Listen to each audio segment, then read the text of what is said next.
Hey everyone, it's me, Chris from Body Nova Fitness Coaching, and I wanted to talk to you today about fiber, and fiber and its role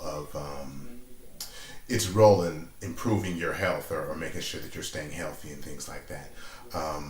Mainly because one of the things with fiber that they talk about is that they think you can only get fiber from regular old green vegetables like spinach and salads and things like that, and that's not even really the truth.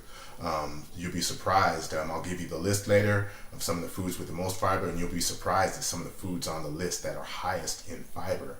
You know, so I also tell you how many grams of fiber that you get. With fiber, the recommendations for your health. What the recommendation is that for every 1,000 calories that you eat, you should be taking in 14 grams of fiber. So basically, if you eat 2,000 calories a day, that should be 28 grams, 3,000, 42, and so forth. So, and there's reasons for that. So, with reason number one being people trying to lose weight, fiber helps with appetite control and helps with losing weight. And what that is with hunger signals and things like that, fiber adds bulk to the stomach. So when you eat a meal high in fiber, it feels like there's more volume in the stomach. And because there's more volume in the stomach, what you're going to find is you're going to feel the need to eat less because it's going to take longer for your stomach to empty, and your stomach's going to have, or at least feel like it has, more food in it.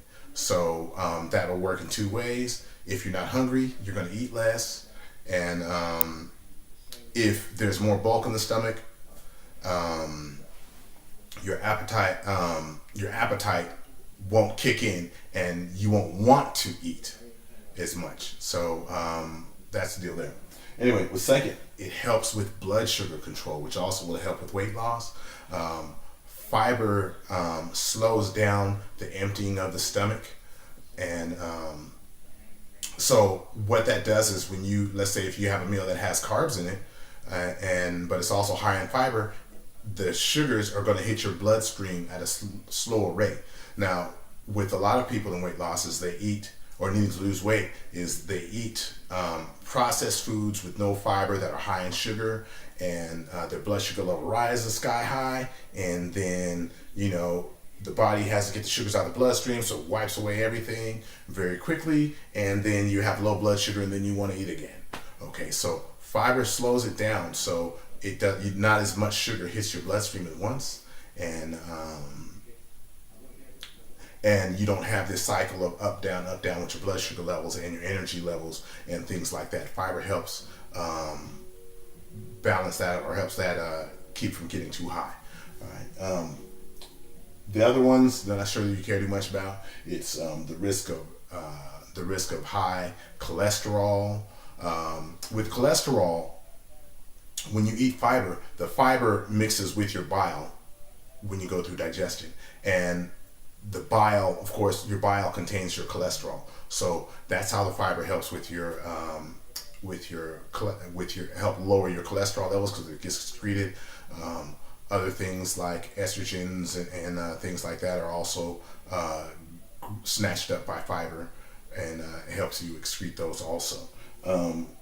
Heart disease, of course, that's more of the same. Involved with cholesterol and forming plaque on the arterial walls. All right. Now, diverticulitis and constipation, those kind of go hand in hand again, but no one cares so much about that. So one of the most common misconceptions is that, like I said earlier, the foods with the highest fiber are going to be, regular veggies and things like that. And what the truth is, and I'll give you the top 10 here, or actually it'll be 12 really, but blackberries is number 11, and you get 7.6 grams of fiber per cup of blackberries. All right. Number two, the second, collard greens also at 7.6 grams. Just better watch, throwing all the bacon and fat in there, salted pork in there for the fat, and keep that under control. All right, so number 3, raspberries at 8 grams per cup.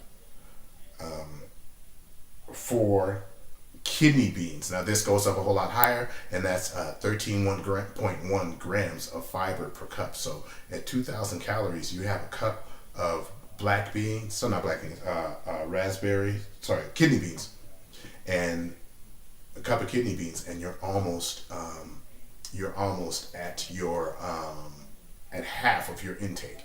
All right, and this is part of the reason why I would use the frozen fruit with the Greek yogurt, and I guess you can call it a smoothie or whatever, and blend it.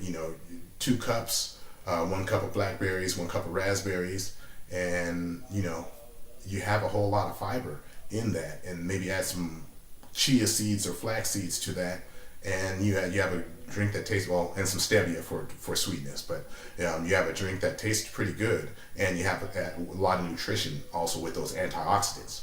All right. So moving on, lentils. Lentils have 15.6 grams per cup of fiber. And, all right. Chickpeas and split peas, 16.2 grams per cup of fiber. All right. And as we're getting up a little higher, at this would be 8.2 grams per 2 tablespoons. Okay. Per 2 tablespoons. That number's wrong. Of fiber with chia seeds. Okay. And there's also other benefits with chia seeds. All right. Black beans, 16.6 grams per cup. So if you had a cup of black beans, usually that's somewhere around 39 grams of carbs, between 35 and 40 grams of carbs. So half of that is fiber. All right. Acorn squash, 18 grams per cup, and navy beans.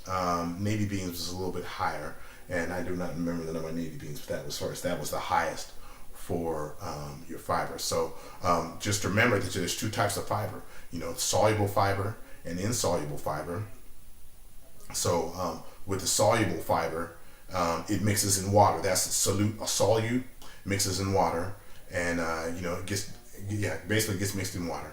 And the insoluble, it's basically goes through your body unprocessed or undigested, and so that's the one that carries out and eliminates a lot of the waste. So keep a few of these things in mind when you're having fiber. You're not always stuck with boring vegetables. And if you notice the list, most of the beans are at the top of this list. Lima beans, navy beans, kidney beans, black beans, they're all higher in fiber than your normal food, and they're also healthy for you too. So you want to keep that in mind if you're trying to improve your fiber intake and improve your health, or improve your fiber to help you increase your fat loss.